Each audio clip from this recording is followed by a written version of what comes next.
नागपुर में एक medical store संचालक पर मामूली विवाद के चलते हमला किए जाने का मामला सामने आया है। बताया जा रहा है कि आरोपी कुछ दिन पहले दांत दर्द की दवा लेने मेडिकल स्टोर आया था।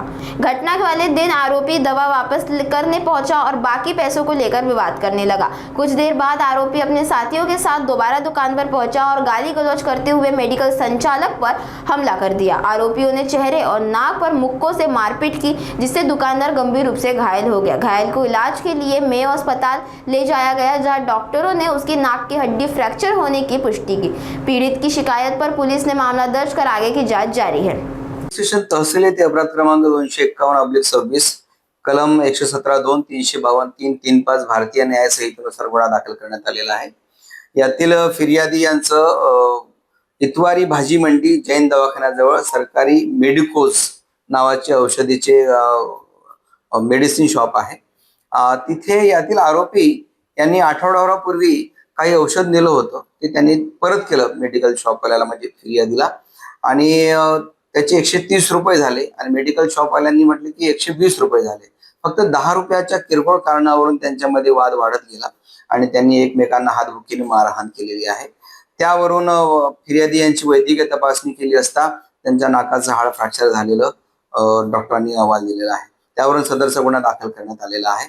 लवकरच आम्ही आरोपीला यामध्ये अटक करू। त्याचप्रमाणे यातील आरोपी जो आहे त्यांनी सुद्धा मेडिकल शॉपचे जे ओनर आहेत त्यांच्या विरुद्ध तक्रार दिलेली आहे। क्रॉस गुन्हे दाखल आहेत दोघांवरही योग्य ती कायदेशीर कारवाई केली जाईल। सदर गुन्ह्याचे तपास PSI पल्लवी गोसावी या करत आहेत।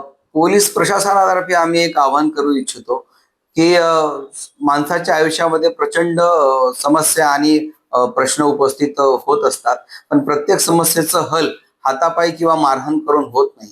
कित्येकदा फक्त साध्या प्रेमाने भाषेत बोललं तरी सुद्धा काही वाद सुटू शकतात, परंतु वाढत्या गरमीमुळे, उन्हामुळे माणसाचा चिडचिडेपणा वाढला असावा किंवा इतर काही त्याला कौटुंबिक समस्या असतील, त्यामुळे त्यांचे वाद वाढत चाललेले आहे।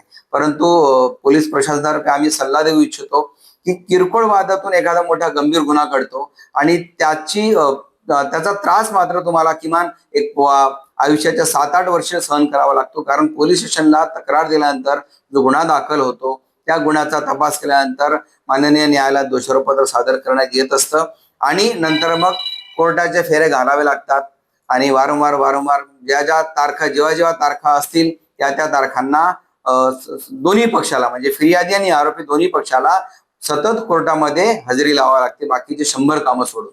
त्यामुळे किरकोळ वाद जे असतील ते आपापसात सामंजस्याने सोडवले तर न्यायालयाचा पण सुद्धा वेळ वाचेल, पोलिसांचाही वाचेल आणि वादविवाद न होता समस्या पण सुटू शकते।